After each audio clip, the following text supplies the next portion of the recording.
All right, everyone. Hope you are all doing well. So this is my first video on doing some of this calculus stuff. So I had some trouble with number 80 in Calculus Early Transcendentals, 3rd edition. This is in section 10, so 3.10.4 of that book. So the question is, a biologist standing at the bottom of an 80-foot vertical cliff watches peregrine, I hope that's how you pronounce it, falcon dive from the top of the cliff at a 45-degree angle from the horizontal. And the figure is as follows. So let's start off like this. And it's kind of difficult for me to right here and look at the camera at the same time. I got this thing set up on a tripod, but you guys are probably thinking, just get to drawing already. So I will do that. We start off here. We have this cliff. And I'm going to make sure to draw this nice and big so that you all can see here. This cliff is 80 feet. 80 feet. Okay? We have a falcon at some point here. Now, this is not drawn to scale. Everything isn't proportional here, so just keep that in mind. I'll try to make it kind of proportional. Now, this is not the letter M, believe it or not. This is actually a bird. This is that falcon that they were talking about.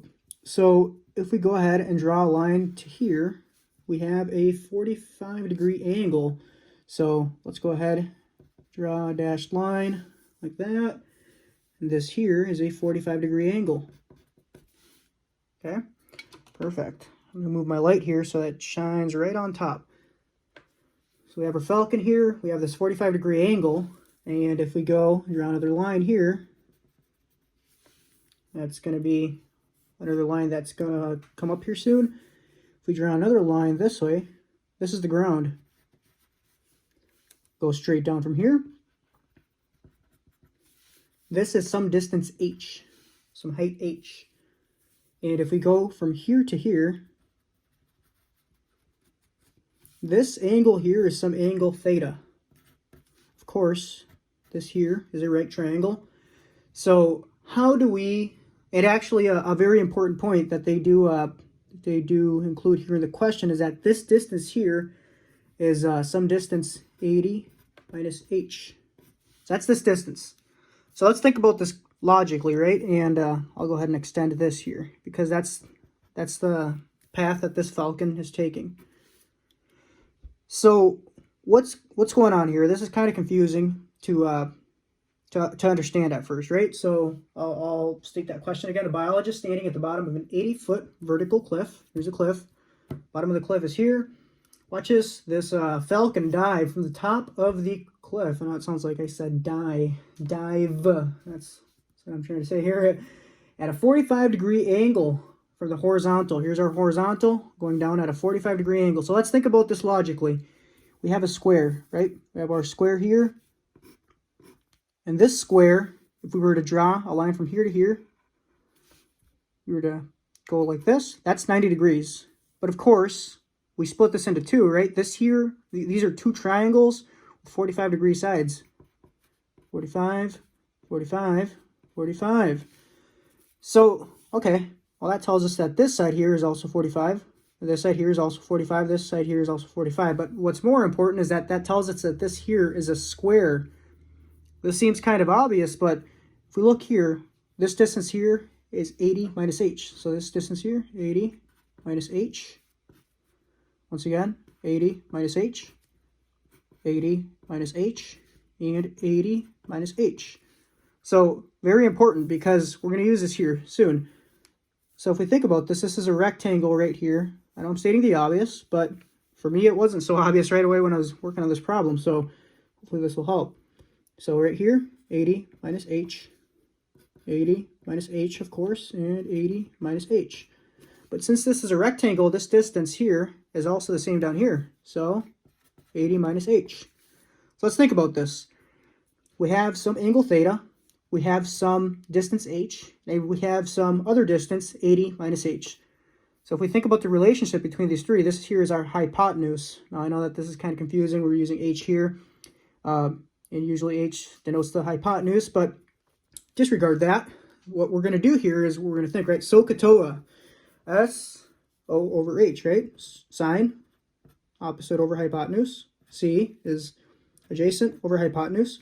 Very important here. Tangent is, if you look here, opposite over adjacent. So what can we do here with this tangent? Well, let's think about this, right? So we don't have this hypotenuse. We don't have that. But we do have these two variables. We have h and 80 minus h. So we can use a tangent here. So we have tangent theta is equal to opposite over adjacent. Well, this is our opposite side right here. So that would go on the top, h over 80 minus h. 80 minus h. So that's where we start, right?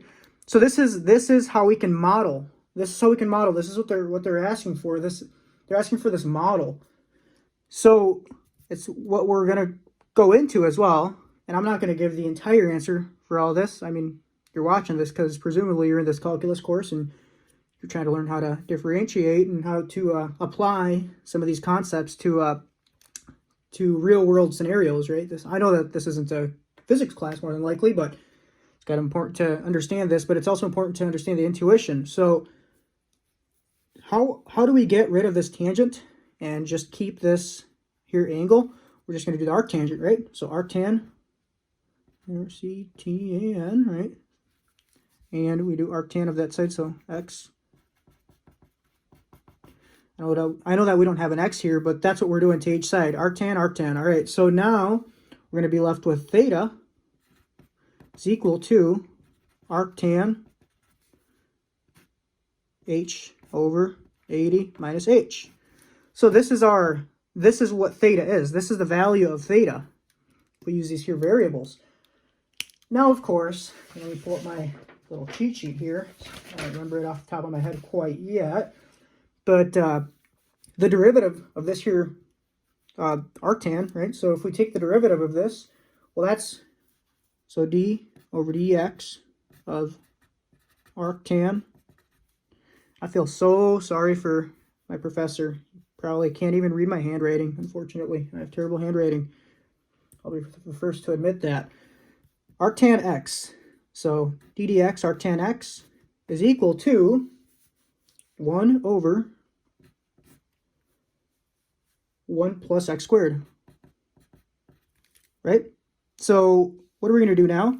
We're just going to plug it in. So what we're going to do here is we're going to take that derivative. So arctan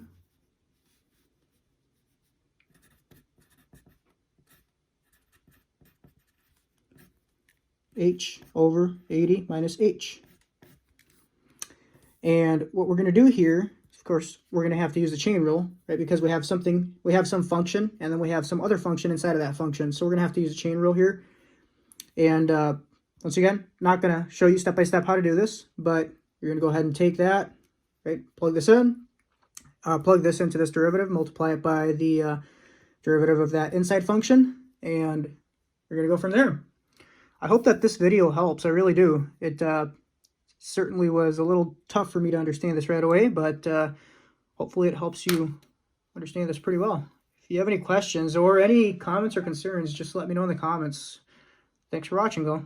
Take care.